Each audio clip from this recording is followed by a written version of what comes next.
Hi guys, for today's video is I'm going to share to you about the time that we went to our friends to visit them. Oo.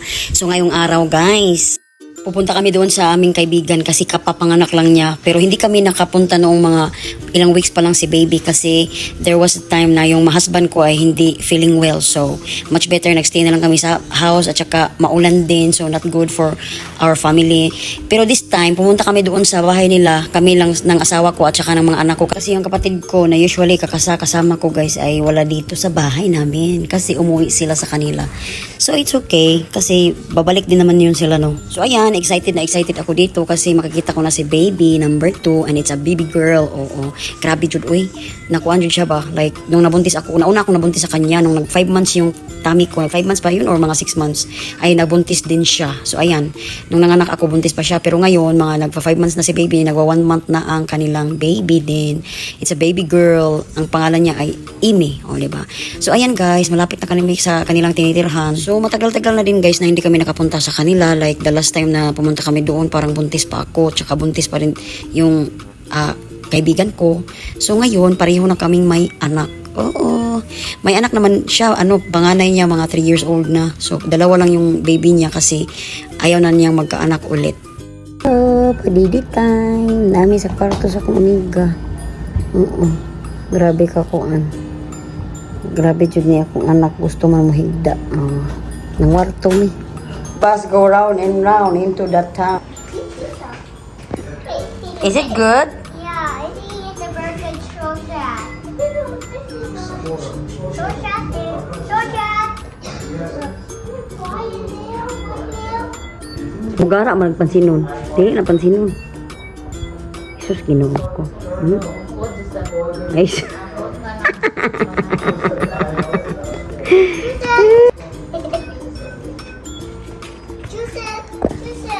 Do you like it? Yeah. Yeah. You can see it. It tastes good? Yeah, it's burger. Ooh, very good. Good job. Show chat.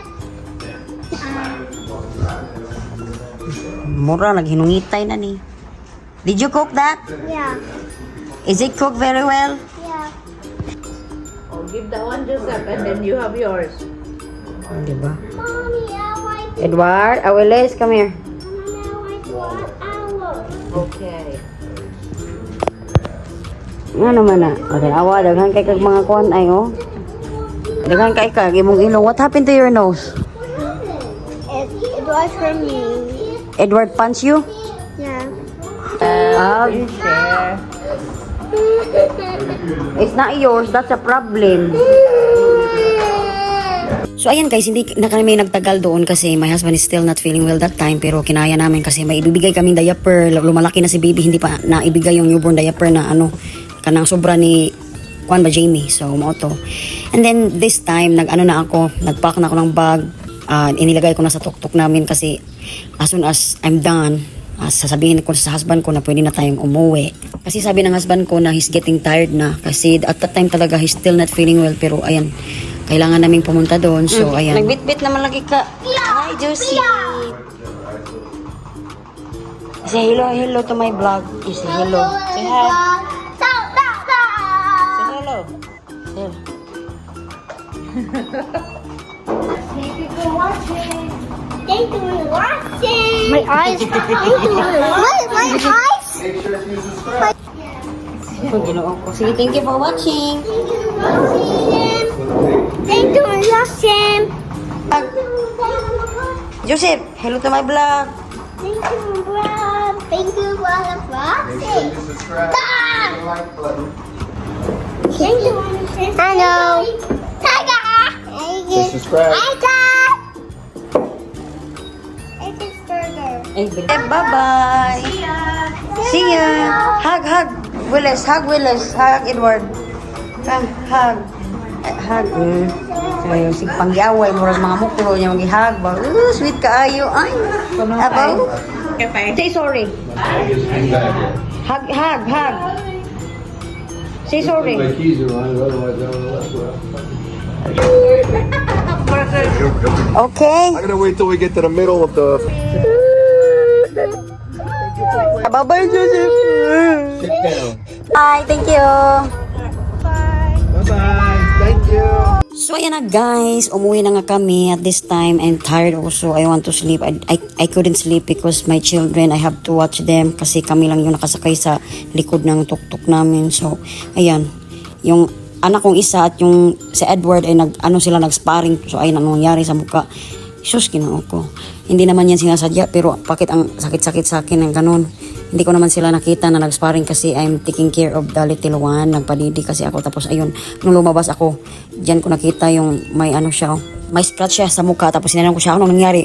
Sabi niya, oh, Edward hurt me. You do hurt each other. Pero ayan, mahal nila naman nila yung isa't isa. Pero, oh my God, don't get me wrong. Sinasabi nila, I'm not a good mother because doing this, pero wag niyo naman akong i-judge, mga bebs, mga guys. So guys, kasi nga we're really tired, I forget to take a video nung dumating kami dito sa bahay, pero ayan, i-share ko sa inyo kung anong naganap. Pinatulog ko yung dalawa kong anak, tapos yung bunso namin, of course hindi pa ako kumakain, no, so I need to cook for myself. Grabe, nagugutom na talaga ako, pero wala akong magawa guys, kasi wala naman yung kapatid ko dito, umalis kasi. Oo, may day off siya every once a month, diba? At least makapagbanding din siya kasama ng family niya. So ayun nga, nagluto ako for myself, nagmamadali ako dyan kasi nga ang bata magising na naman at iiyak, hindi na naman ako makakain. At that time, I'm really hungry. So ayan, kailangan kumain kasi nagpa-breastfeed tayo, especially pag may sabaw. Ayan, nagmamadali na lang ako, wala na akong ibang nakitang gulay, so instant na lang yung niluto ko at saka corned beef para ako nag-breakfast. Pero ayan, so share ko lang naman guys. So ayan, marami nagtatanong sa akin kung buti daw na kaya ko ang mag-anak ng 3 na matanda na yung asawa ko. Paano ko daw magagawa na gampanan ng pagiging isang ina at the same time, pagiging isang asawa. Ay, by the way, hindi naman ako nag-iisa dito sa bahay, pero kung ako lang ang mag-isa, kakayanin, uy. Diba? Nanguwag man ta. So kaya nun, may mga nakapag-asawa din ng foreigner guys na tinatanong din ako, bakit daw ako anak ng anak na matanda na daw yung asawa ko. O, diba? Bakit ba hindi ko ginagamit yung utak ko? Bakit daw ako anak ng anak? Ano naman ngayon? Kung ito ang tinadhana sa akin, kung itong future na binigay sa akin ng may kapal, paano ko ba tatangihan? Diba? Binayayaan na ako ng magagandang anak. Charis. So mga to guys, just sharing my thoughts about it. Kasi marami nagtatanong tapos hindi ko sinasagot. Because you know na, nakakairita din sometimes na alam mo, pinakapakialaman nila yung buhay mo. Wala kang maisagot kasi ayaw mo ng gulo. Pero ngayon, sasagutin kita. Just mind your own business. Instead na pinoproblema nyo yung problema ko, problemahin nyo na lang yung problema nyo. Diba? Kasi guys, may mga foreigner din naman na matataba yung utak.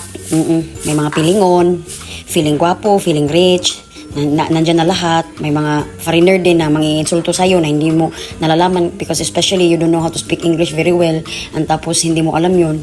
Kaya natatawa sila, tinatawanan kanila. Hindi lang naman mga Filipino. May mga foreigner din naman mga bullies. O, diba? Especially kung hindi ka classic na pagkababae. Especially kung wala ka talagang kanang work. Wala kang na-earn na money for yourself. Na sinasabi nila na depende ka lang sa asawa mo, diba? Yun, may mga foreigner talaga na makakapal yung mga muka, guys. Marami ng beses na ako na nakarinig ng mga foreigner, guys, na grabe kung mambuli sa mga ibang Filipina. Akalain mo naman kung sino silang mga, Poncio Pilato, no? So, hindi lang naman mga Filipino, guys. May mga foreigner din naman. Careful kayo kasi usually nagsasalita sila sa inyo, tinatawanan lang kayo kasi hindi nyo maintindihan kung anong ibig sabihin nila. Sinasabi nila through deep English na hindi nyo talaga maiintindihan kasi tayo naman mga Filipina, very basic tayo kung magkapagsalita ng English pero hindi naman lahat. May mga Filipina na nakapagtapos ng pag-aaral like college and they know how to speak English very well, especially sa mga Filipina na doon na naninirahan sa ibang bansa. Diba? Alam na nila yung mga deep words. Pero itong mga Filipina na dito lang nakatira sa Pilipinas, basic lang ang nalalaman namin, guys. Actually, guys, maraming nagtatanong sa akin kung meron ba akong kakilalang AFAM. Usually, mga Filipina dito sa Pilipinas, gusto nilang maghanap ng foreigner na asawa or maasawa nila or boyfriend nila, no? So, ayan. Ang masasabi ko lang talaga, hindi ako factory ng AFAM. Charis. So, ayun, hindi ako magbibigay. Bakit? Baka bubugin kayo, ako pa i-blame nyo. Bahala kayo, maghanap kayo. O mag-chat kayo. Or pupunta kayo sa mga ibang lugar na may mga foreigner. Doon kayo, di ba? So, ayan na. Sinare ko na lang naman kasi parang I heard it all the time. Like almost 6 years na gusto nilang makapag-asawa ng foreigner. So, ang sabi ko lang talaga sa kanila na, ewan ko, hindi ko alam. If you want to find it on your own. Yun lang talaga. So, thank you so much for watching and God bless everyone. Sa lahat na nagsubaybay, sa lahat na nagko-comment, thank you so much. I appreciate it a lot.